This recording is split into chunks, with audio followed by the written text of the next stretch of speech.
Hi, hello, I am Mr. Craney, and today I'm going to be talking to you about my digital formative assessment today.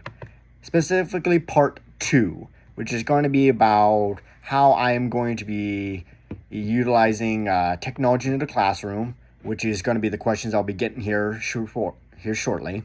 And it will talk about how I'm going to be using the feedback to better maximize my teaching potential, to help my students improve their learning, and to inform the parents if there's anything that they can do in the future to help their students study for this unit. Now, with that said, let's get started. Now, if you click down to slide 8 in the slideshow here, you'll see question number 1. Which event most directly influenced the United States to declare war on Germany? Now, this utilizes Bloom's second level of knowledge, which is basically what facts do students know going into the unit. Now, if students were to select the Zimmermann telegram, they would get a resounding correct answer.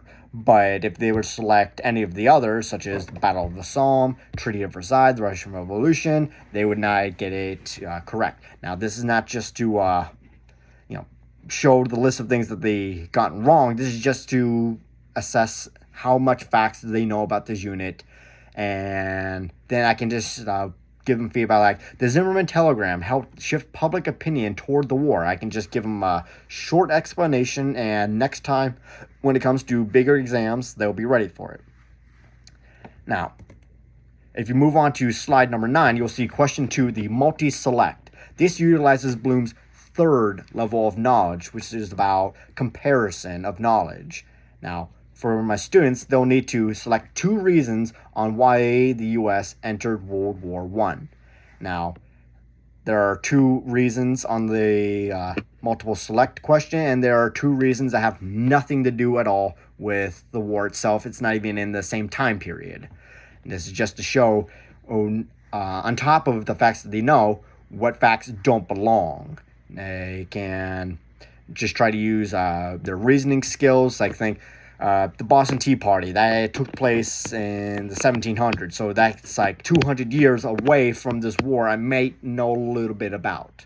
All right, so if they select the unrestricted submarine warfare and Zimmermann telegram, that shows to me that they are ready for this unit, then I can move forward. But if they are not, I can give them the immediate feedback that explains why the answer is correct or incorrect. It's just clear cut, it's simple, straight to the point. Now, let's move down to the final question here.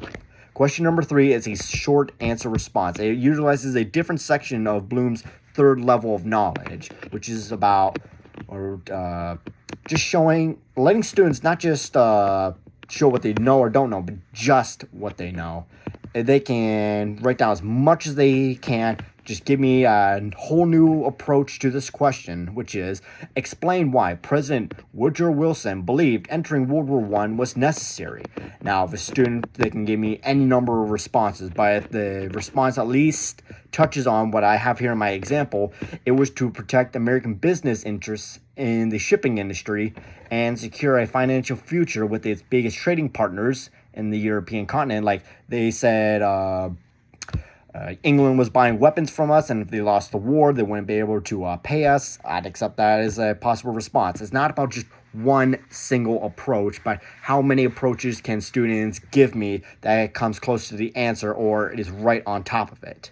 And I can provide written feedback through Google Classroom after reviewing my students' responses. What's perfect about using digital technology like Google Classroom is that I can simultaneously add a response to whatever students are writing down as soon as they finish. So this allows a quicker data collection for me to know what students know or don't know. It allows students to see immediately what they can be prepared for in the future, start studying. So this works out for them. Now, when it comes to all the data I just mentioned in these 3 questions, how can this benefit me? Well, all the tests that will be done in this unit will be interchangeable with one another. If students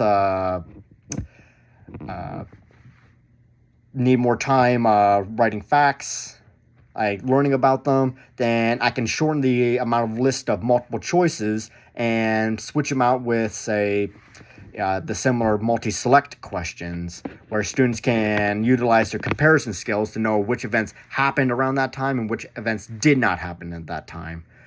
And if students are more adept at just showing everything you do know and not just having a clear-cut question saying it's wrong, they can show everything they know to me to prove to me that they are getting closer to understanding this unit with the short answer response questions.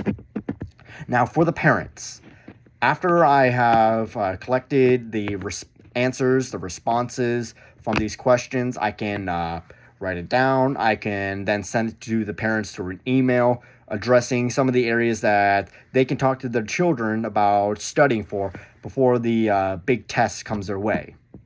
Now, I am Mr. Craney once again. I hope that you've gained something from this and hope you all have a great day.